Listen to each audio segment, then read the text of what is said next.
Ayan, bibili po tayo ng electric fan para po kay Nanay Marita. Papag-testing po natin kung malakas. Ayan, umaandar. Salamat eh. Okay po. Nalipad yung isang butiki. Malakas, malakas. Parang bagyo sa lakas. Ito po. Thank you.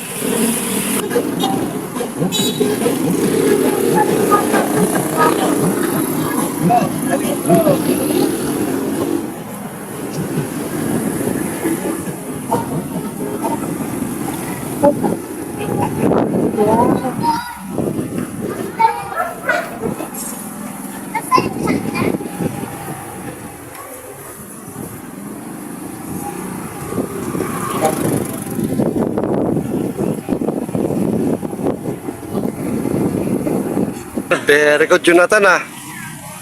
Kapag linis na. Oh, ganyan lagi, Jo ah. Linis ng linis. Ano problema yung cellphone mo? Hindi na yung register yung SIM ko. Ah, hindi naka-register? O ayaw pong pumasok yung load eh.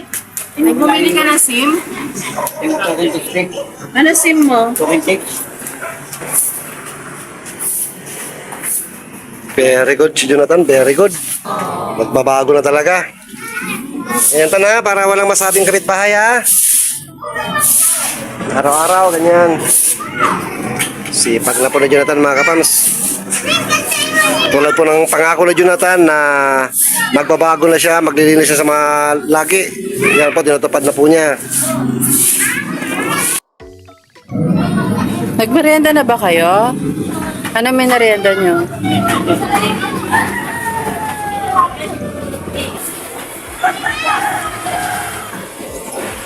Magagamit nyo ba yan ngayon? Matitesting kaya natin yan? Kung magagamit ko check.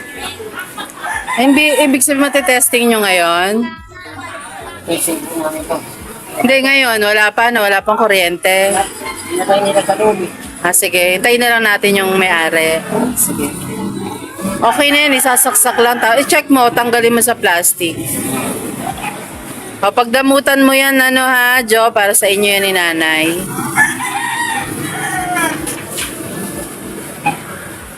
Tapos ano lang yan, switch on and off.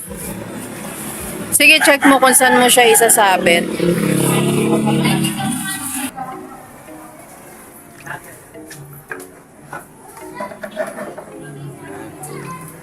Saan nakaupo si Nanay? Ah, dito lang. Kasi ikaw? Pagkayan din. Ah, dito. Tapos yung extension, pwede naman ilipat dito. Hindi mahaba naman ito. Mahaba naman yan, dito sa babaw. Lang ito. Mahaba naman. Halaman. May mga halaman dito, oh. Ganda. Nice. Para Yan. mabango. Merienda po tayo, Toron. Ito ba yung kutsara? Lagay ko dito sa pagkain. Ito, panghugas ng plato tan ha. Dito. May foam dyan, tapos yung... Ito, pang ano mo to. Paano gamitin to? I-explain mo kay Jonathan. Ah, may balde ka, di ba? Yung isang kalahati, yung kalahati lang na balde, lagyan ng tubig, kalahati ng balde. Tapos, Isang... dalawang ganito. Isa, dalawa, tapos haluin mo ng konti, yun yung ipang lilinis mo dito sa sahig. Mabango kasi yan dyan. Mawawalang amoy, babango. Ay, grabe. Pag ito, binuhos mo ngayon, ang bango ng bahay mo. Tsaka ito tan ha, nilcutter ha. Mag-nilcutter kayo ni nanay ha. Para hindi haba mga kuko. Nilkatiran mo muna yung mga kamay nyo, sunod yung paa nyo. Ah, unahin yung kamay. Pagtapos yung magmerienda. Merienda muna kayo.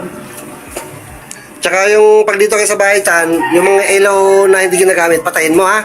Kung nasan kayo, doon lang... Ano. Ayun po, may fan na po si nanay. Tinapat talaga si nanay sa fan, no? Para malamig.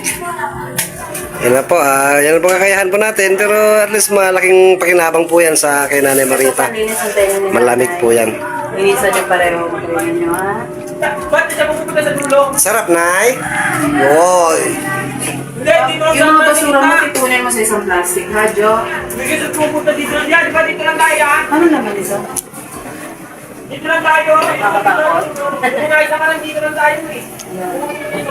So itong mga to, pwede mo din nilagay kung hindi pa ginagamit.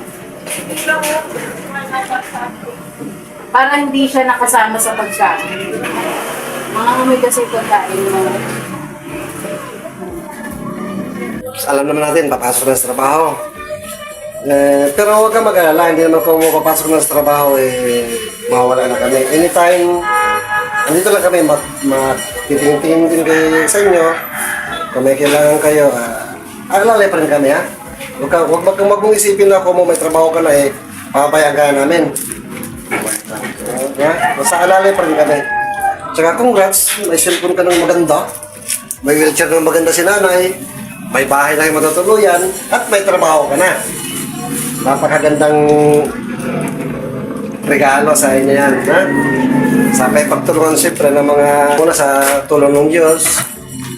Kung ito kayo ngayon, panibagong pag-asa, panibagong simula. Na? Pasalamat tayo lagi na binigyan ka ulit ng pagkakataon. Panilabilan po natin sila ng merienda at konting magagamit po. Ito po. Yan, inorganize po natin. Konti lamang po yan. Tapos, meron pong mga magagamit panlinis ni Jo. Yan, nilagay natin sa cabinet habang hindi po nagagamit. Lilinisan niya, no? Pagkatapos magmerienda, para mamaya pag natulog sila ay mabango. Na po, para mabango po yung natutulugan. Masaya ka, Nay? Yan, salamat po. So pagkatapos nyo magmerienda, Jo, pakiusap na lang linisin mo muna yung sahig para mabango na. Para matuyo na rin siya.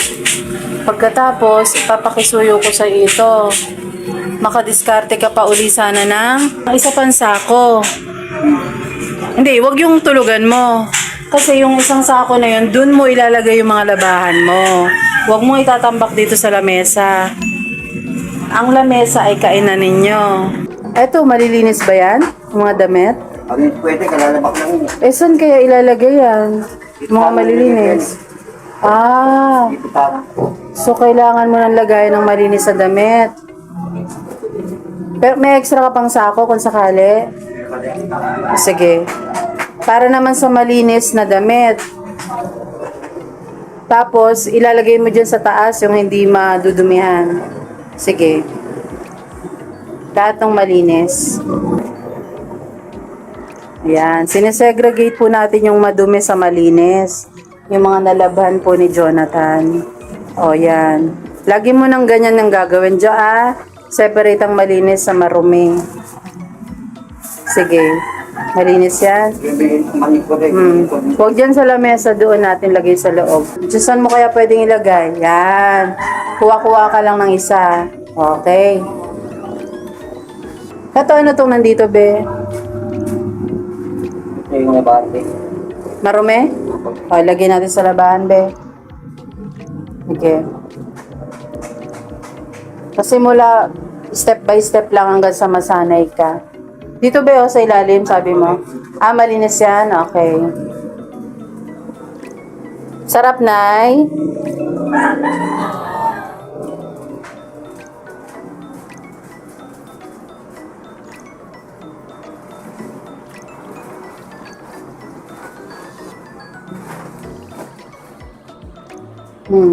Ano naman yan? Basura dito, be. Tapos yung mga hugasan yung plato, be, dito mo lagay sa maliit na planggana.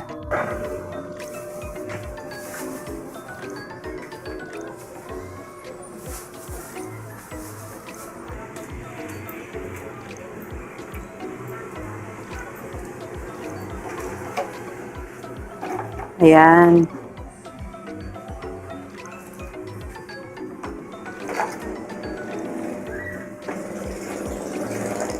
Kunin mo kaya yung binili nating sabon, be. Doon sa cabinet. Ayan, sipag ni Jo. Sa nagsisimula ng bagong bahay, ganyan talaga, puro linis sa simula.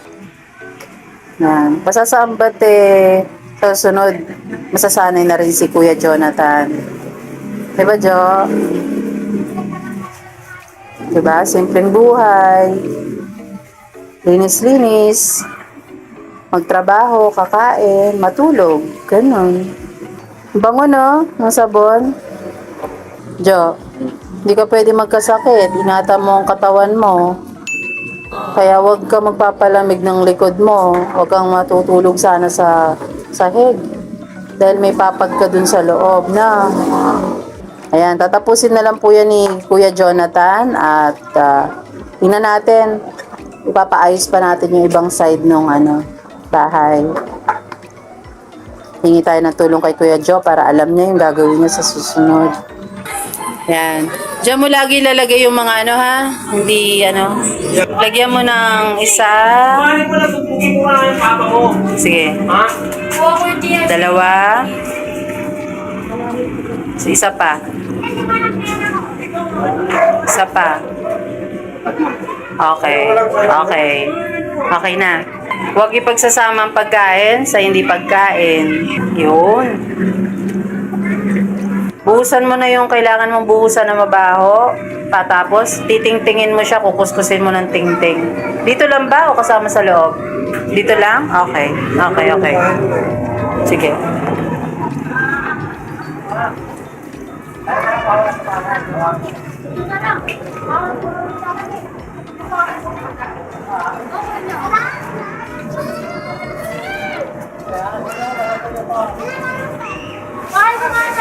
Lalagay ko ito eh.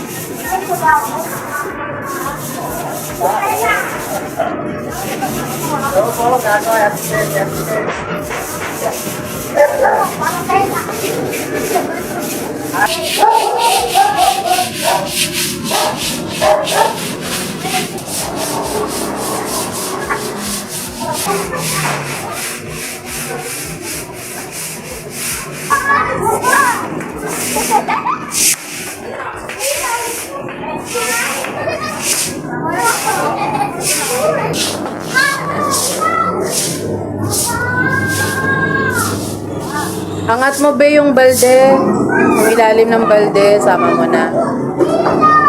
Ayan. Salamat.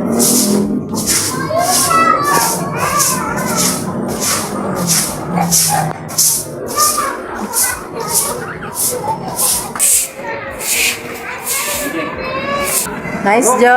Ang bango na. Nice. Kulang ng pangkutan. Oo.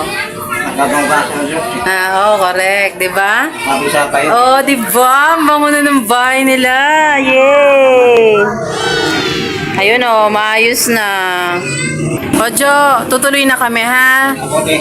Mag-ingat kayo ni nanay. Mission accomplished ka din. Naglinis ka ngayong gabi. Oh. Ha? Oo, ngayon okay na.